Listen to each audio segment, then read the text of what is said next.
kepada Setnek, kepada Setkap untuk menjadi perpres rancangan RKP tahun 2022 misalnya. Nah, itu kemudian setelah rancangan perpres, rancangan RKP tadi sudah tuntas melalui perpres, dibawa ke DPR. Nah, ketika dibawa ke DPR itu sekitar bulan Juni sudah mulai dilakukan pembahasan dengan badan anggaran, dengan komisi-komisi dan seterusnya. Itu di proses subsistem proses ungu ini, mulai dari pembahasan dengan DPR, dengan Banggar ya, dengan komisi-komisi, sampai berakhir di sekitar minggu pertama November, ketika sidang paripurna akhir, masa persidangan DPR berakhir, sampai November, biasanya teman-teman sudah mulai lagi melakukan bilateral meeting teman-teman direktorat ya, untuk melakukan penajaman, penyesuaian bila terjadi hasil-hasil yang disepakati dari hasil DPR tadi itu.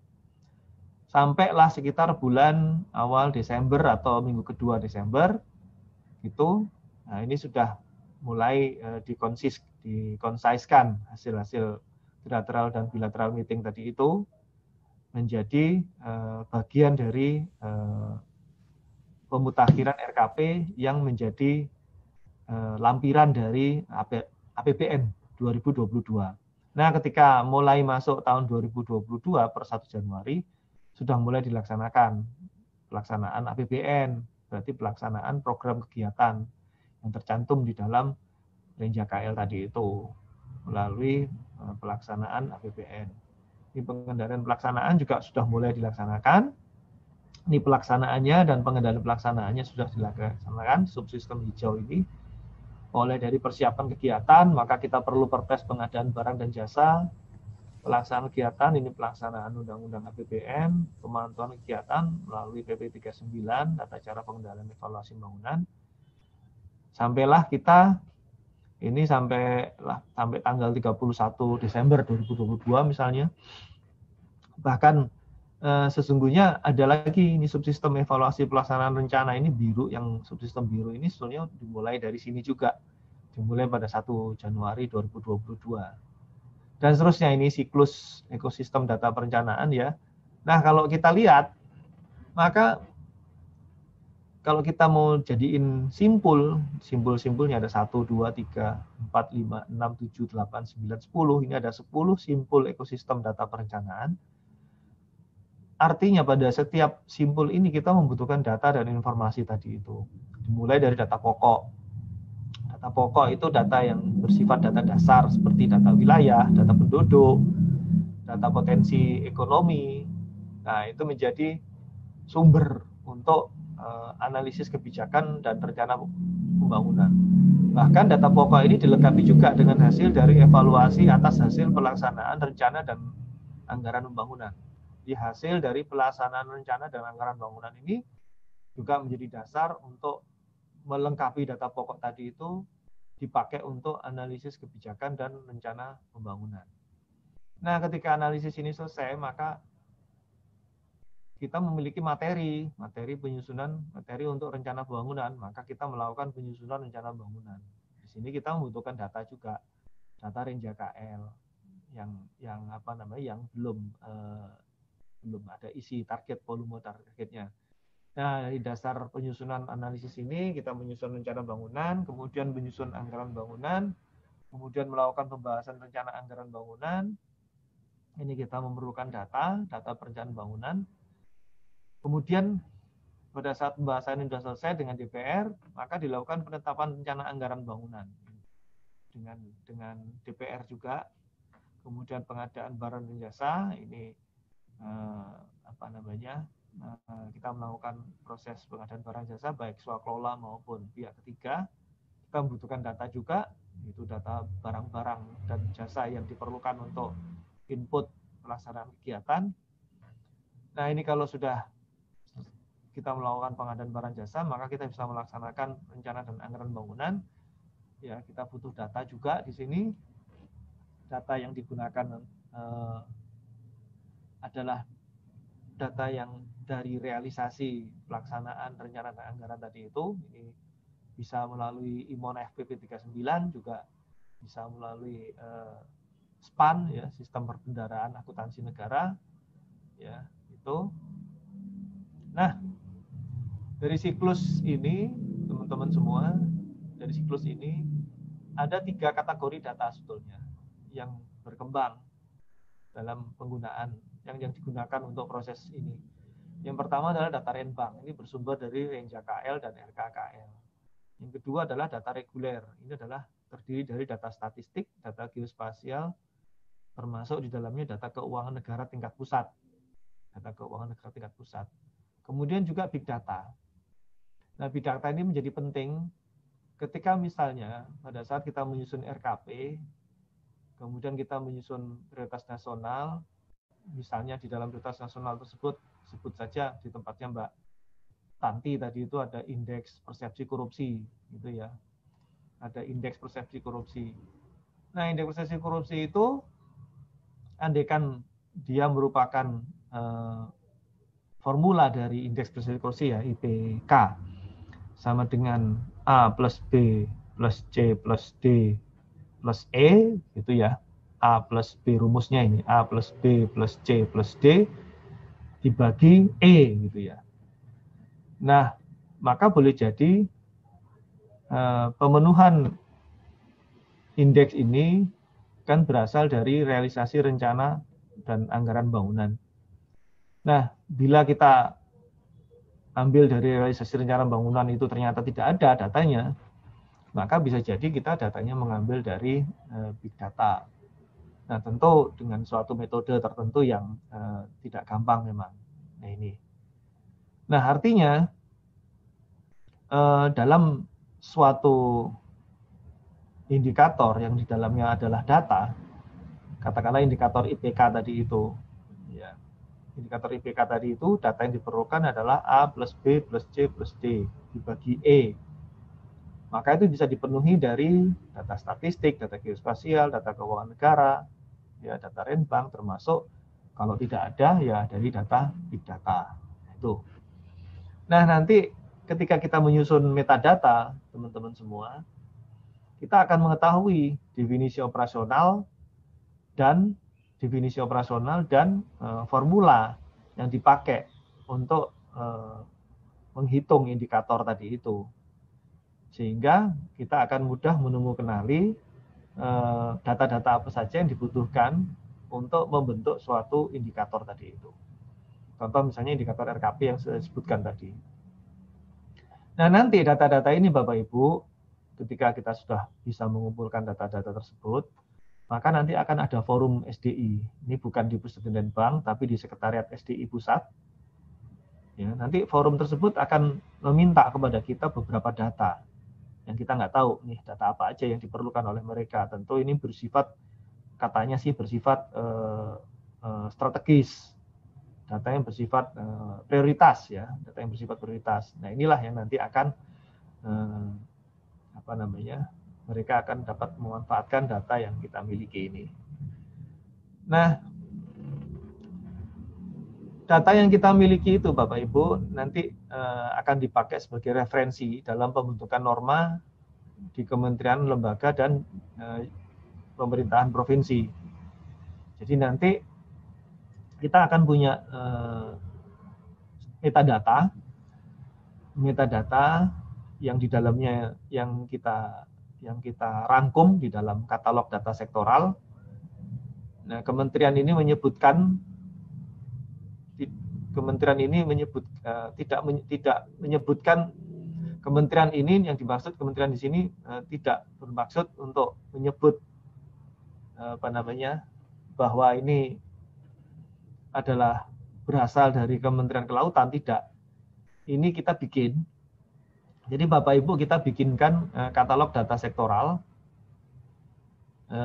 Ada 87 katalog data sektoral, ya, 87 katalog data sektoral yang kita referensi dari Renja KL. Berarti kalau Renja KL ada 87, maka ada 87 katalog data sektoral.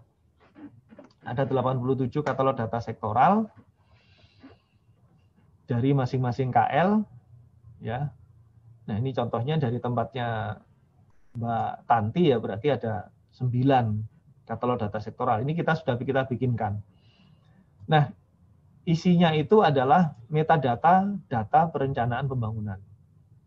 Nah, ini ada yang berbeda dari data statistik. Di data statistik itu juga ada data sektor namanya. Jadi perbedaannya adalah pada kata al tadi itu. Kalau di data statistik ada data sektor. Nah, data statistik yang referensinya data sektor yang dipakai oleh BPS, mereka juga akan menyusun metadatanya. Nah, mereka akan menyusun metadatanya, data statistik yang berasal dari data sektor. Itu referensinya adalah PDB, produk domestik bruto. Jadi misalnya ada 17 sektor, lah maka mereka akan menyusun dari 17 sektor itu. Nah, kalau data sektoral itu dari 87 kementerian lembaga. Nah, kita sudah menyusun, jadi Pesantren Bank, teman-teman kita sudah menyusun data sektoral ini. Nanti Bapak Ibu kita minta untuk melakukan verifikasi. Ya, karena di dalam katalog tersebut kita menyusun katalog data dari 87 KL. Nah, verifikasinya meliputi 4 hal. Yang pertama adalah di dalam metadata tersebut, prinsip yang harus diikuti adalah menggunakan kode referensi atau data induk. Nah, kode referensi ini berasal dari data Renja, kode referensi Renja KL. Jadi misalnya kalau Kementerian Pertanian, kodenya 26, kemudian Dirjen Pangan, kodenya 001, maka nanti kode datanya akan mengikuti kode Kementerian Pertanian dengan kode Dirjen tersebut, dan akan diikuti dengan kode referensi data masing-masing. Nah, prinsip pertama, jadi kode referensi dari data itu kita punya, sudah ada di dalam metadata tersebut. Kemudian yang kedua, prinsip kedua adalah data yang dihasilkan oleh produsen data harus memenuhi standar data yang meliputi konsep, definisi, klasifikasi, skala ukur, dan satuan. Jadi konsep, misalnya IPK, indeks persepsi korupsi. Konsepnya apa sih indeks persepsi korupsi itu? Indeks persepsi korupsi itu ialah demikian gitu. Nah, dari konsep tersebut muncul definisi, kemudian muncul klasifikasi, skala ukur, dan satuan. Nah, prinsip berikutnya adalah data yang dihasilkan oleh produsen data harus memiliki metadata. Nah, di forum hari ini kita membahas metadata dari data perencanaan pembangunan. Jadi metadata, data perencanaan pembangunan. Bukan metadata sektor BPS ya, bukan. Jadi metadata, data perencanaan pembangunan. Tujuannya adalah untuk menyusun informasi yang terstruktur yang berfungsi untuk menjelaskan isi dan sumber data, sehingga dapat mudah untuk ditemukan, digunakan, dan dikelola kembali. Nah, ini metadata ini harus mengikuti struktur baku dan format yang baku di atas ini. Mulai dari konsep, definisi, klasifikasi, skala ukur, dan satuan. Prinsip berikutnya adalah data yang dihasilkan oleh produsen data harus memenuhi kaidah interoperabilitas. Data yang dihasilkan oleh produsen data harus memenuhi kaidah interoperabilitas. Jadi nanti metadata yang ada di dalam katalog data sektoral ini kan dilengkapi dengan informasi mengenai bagaimana kita membentuk suatu indikator. Misalkan indikator angka partisipasi murni. Sama itu indikator itu definisinya, indikator angka partisipasi murni itu definisinya ialah rata-rata kehadiran anak sekolah dalam 1 tahun di daerah D dibagi populasi penduduk usia anak sekolah yang bersangkutan. Jadi misalnya APM SMA, maka data pembentuk APM SMA itu sama dengan APM SMA sama dengan rata-rata anak sekolah SMA dibagi populasi usia 16, 17, 18 dikali konstanta. Maka konsepsinya adalah APM sama dengan A dibagi B dikali C, C-nya konstanta. Nah, maka kita punya 3 data pembentuk yang merupakan variabel dari pembentuk dari data APM tersebut. Jadi data APM tadi itu variabelnya ada 3, variabel A, variabel B, dan variabel C. A dibagi B kali C. Nah, maka kita berarti harus punya 3 dataset A, dataset B, dan dataset C. Karena dataset C adalah konstanta, maka bisa diabaikan. Nah, yang penting adalah dataset A dan B. Dataset A dan B inilah yang kemudian nanti kita kolek berdasarkan katalog data sektoral ini, kemudian kita masukkan ke dalam aplikasi Data Renbank Bappenas Go ID. Yang ini kelak akan memperkaya lagi koleksi data yang ada di Pusat Renbank yang dapat dipakai oleh teman-teman unit kerja, direktorat sektor, untuk menyusun analisis kebijakan, menyusun rencana, dan seterusnya ini. Nah, ini adalah prinsip tadi itu yang harus diikuti, ini yang mengikuti prinsip satu data Indonesia. Kemudian juga ada beberapa langkah, ya, 10 langkah dalam menyusun metadata, dimulai dari identifikasi kebutuhan, ya, identifikasi kebutuhannya adalah untuk menyusun data pokok, analisis kebijakan, dan seterusnya. Ini identifikasi kebutuhan. Adalah untuk menyusun data perencanaan bangunan. Kemudian klaster datanya, klaster data tertinggi adalah klaster data RPJPN, kemudian ada klaster data RPJMN, kemudian ada klaster data RKP, ada klaster data Renstra, ada klaster data Renja-KL. Nah, klaster data yang kita gunakan sekarang adalah klaster data Renja-KL. Kenapa? Karena populasi data Renja-KL menempati jumlah yang paling banyak dari seluruh klaster data yang lain.